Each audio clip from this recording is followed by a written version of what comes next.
There's no smoking on airplanes. I know. It's ridiculous, isn't it? If you like that, I'll have to report you to the FAA. Stacy, did you know that in 1969, when smoking was allowed on all flights, we put a man on the moon? I had no idea. And it starts with ashtrays, and it ends with all of our precious freedoms being stripped away. But we don't have to take it. Like Rosa Parks and David Lee Roth when he left Van Halen, we can say enough injustice. We can smoke one for America! Yeah! Who are you? I'm done ready. And I got the goods. Your character in The Goods, John, is quite similar in some ways to Ari Gold. How do you bring the kind of likability factor to someone who is kind of maybe a little bit reprehensible at first? Well, I think that, you know, we all have the capability of being really offensive. And, you know, Ari Gold is different than Don Reddy in the way that I think that one of the things that the way that I play Ari Gold is he thinks he's really funny, but he isn't. So that in itself is funny, if that makes any sense. And with Don Reddy, I think that he thinks of himself as a rock star, and he completely isn't. And he has a terrible voice, and he's not a great salesman, but he thinks he's a great salesman. So he's completely delusional. And I just love playing characters like that. It's just really, really fun to play tragically flawed characters. More interesting. Some cars sold. We'll be there. We got a dealership in the ICU. 211 cars getting suntans on the lot. Don, I don't mean to complain, but it's been a year and a half since I've been home. And I'm 90% sure I left my front door open.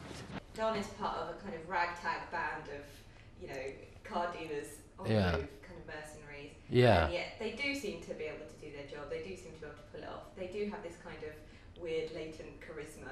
So was it good sort of teaming up with those guys? And Yeah, I mean, this cast is the funniest cast I've ever been around in my entire life. Every single one of them was like a comedy assassin. You know, they were great at improv, and they just were just insightful, smart, funny people. So it was a blast. And yeah, it's a real original comedy in the way that, like, we haven't these people exist. They're called slashers. They move on to a lot. When you can't sell your car, you can't sell any of them. You get these guys, and they come in and they transform the lot, and they bring in a celebrity, and they sell as many cars as possible. There's a great documentary about these people called slashers, and you know, it's a very strange life that they live. You know, they're on the road the entire year, and they have a ticking clock. They have like 3 days to sell every car on the lot. You know, so it's, you know, the stakes are pretty high for these people. And have you ever had to sell anything? I feel like I've been selling myself, you know, in a weird way my whole life, because in the States you have to sell yourself as an actor. You go in and you audition, and I call it dancing for Whitey, and you get in there and you sweat it out. You got to keep it together, otherwise you don't work. July 4th weekend, everybody, and we're going to war. Don't even get me started on Pearl Harbor. We are the Americans, and they are the enemy. Never again! Never again! Never again! Let's get him! Have you found that this film's been a hard sell in America because it's quite sort of, it's politically incorrect in parts and stuff? You know, to be honest with you, it's like, I think that the movie, even though it's uniquely American, I think it's more suited for the UK, because I think it's a lowbrow comedy that's also insightful and smart.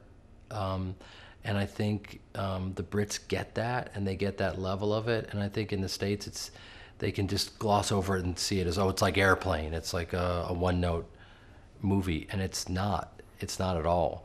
And so it's like, I really laugh. People that I know really laugh, and that's all you can do.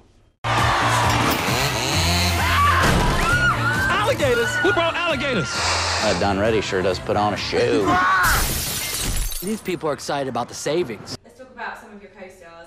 You face off with Ed Helms. Yeah. He's a very funny guy. What was that like? I mean, his boy band character was just insane. I mean, I just can't believe no one's done a character in a comedy where they are in a boy band, but they're in their mid-30s, and how tragic that is, because it exists. It happens. You know, there are, I'm sure, you know, Nick Lachey is out there. You know, it's a strange thing. You know, he's a man in a boy band. It's a tragic existence. Ed Helms is a genius, And he's the kind of guy who, like, he does all the dialogue that's written and it's genius, and then he can just do endless streams of just off the top of his head stuff that's just like gold. And what about Will Ferrell? Obviously, he pops up and, you know, he's a kind of genius. Did you sort of feel like you were taking tips from a legend, or did you not feel like that? Yeah, I do. I feel like Will he's so genius, and I've laughed at Will for so long, so to finally go toe to toe with him was kind of amazing. And there is a reason why he is capable of doing what he does. He just when he works with Adam McKay, the guy that did this movie, because they did Anchorman and Talladega and Step Brothers together, Adam knows how to let Will just loose. And there are certain people you just have to do that with. Have a real open hand, because he's a genius and he can improvise, and this is Will really at his best. I mean, anytime you get Will Ferrell dressed as Abe Lincoln and I make him jump out of an airplane to sell cars, and I switch the backpack and he opens it and it's not actually a parachute, but just, yeah, oh, I have to stop there. You're right, that was a spoiler.